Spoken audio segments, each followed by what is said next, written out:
কারো নাম সান্ডা, কারো নাম ডার্বি, তারেকের নাম বোধ আম যোগ করে আম যোগ করা অর্থাৎ এই যে তাচ্ছিল্য করা, এখানে তারুণ্যকে গ্রাহ্য করা বা অ্যাক্টিভিস্ট যাদেরকে আমরা বলি তাদেরকে একটু গ্রাহ্য করা, কাছে জায়গা দেওয়ার বিষয়ে যে আমাদের প্রথাগত রাজনীতিকদের মধ্যে একটা অনীহা আছে, তার একটা উদাহরণ হচ্ছে তারেক।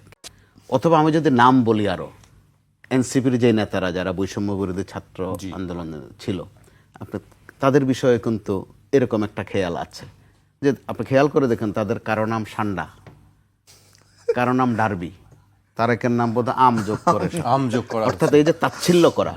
আর জিজ্ঞেস করে বলে কোন তারেক, হ্যাঁ আম তারেক কিনা। তাই বলতে হয় যে কে আম তারেক কিনা। তাহলে আপনি খেয়াল করে দেখুন ঠান্ডাভাবে যে এক তাচ্ছিল্য, কিন্তু তো এই তাচ্ছিল্যর মধ্য দিয়ে আমরা বোধহয় আরেকটা তাচ্ছিল্যর দিকে একটু একটু করে যাচ্ছি, যেটা 5 আগস্ট থেকে আমরা আসলে প্রথাগত রাজনৈতিক দলগুলো ওই শিক্ষা নেয়নি। তাদের মনোজাগতিক বিষয়টা এই তারেকদের বিষয়ে বা যে তারুণ্যের বিষয়ে একই মনোজগতে তারা না, কিন্তু ওইটা আছেন। আবার আমরাও নিজেরা অপরা করি, একজন আরেকজন তরুণরা জি, আমি একজন তারেককে- আরেকজনকে জি, বলি, তারেককে আমিও বিশেষ বলি, করতে আমাকেও চাই যে বলে। আপনার, আচ্ছা, বাস্তবসম্মত আমি বলছি যে এই যে ছিনতাই চাঁদাবাজির বিষয়ে আমার খুব শখ, চাঁদাবাজদেরকে সবাই মিলে দাবরায় ধরে মাছ কাটার প্রশিক্ষণ দিয়ে কারণ বাজারে মাছ বাজারে বসায় দিয়ে বলবো মাছ কাটো। সেটা কি করবে তারা? হ্যাঁ হ্যাঁ, এটা তো পরিশ্রমের কাজ। করতে হবে, না করলে দৌড়ের উপর থাকবে, একবার সোজা বিষয়। ঠিক আছে, যেহেতু এমপি হব, পুলিশ প্রশাসন আমার কথা শুনবে, এলাকাবাসী শক্তি দেবে, এদের জীবন জাহান্নাম করব।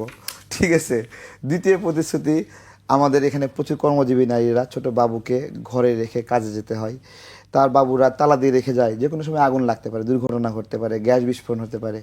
এখান থেকে মুক্ত দেওয়ার আমার জন্য একটা খুব ইচ্ছা আছে, প্রত্যেকটা ওয়ার্ডে একটা করে শিশু কেন্দ্র করব।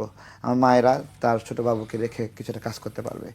আর খুব করে দেখছি এখন যে মুক্তিযুদ্ধ নিয়ে খোঁচায় খোঁচায় কথা বলে আকারে ইঙ্গিতে, দেখুন যে মুক্তিযোদ্ধারা বেঁচে আছে, যারা মারা গেছে আল্লাহর রাস্তে, যারা বেঁচে আছে তার জীবদ্দশায় যখন স্বাধীনতার বিরুদ্ধে, মুক্তিযুদ্ধের বিরুদ্ধে নতুন করে ইতিহাস বিকৃতিকর কথাবার্তা বলা হয়, তাদের মানসিক অবস্থা কি হয়।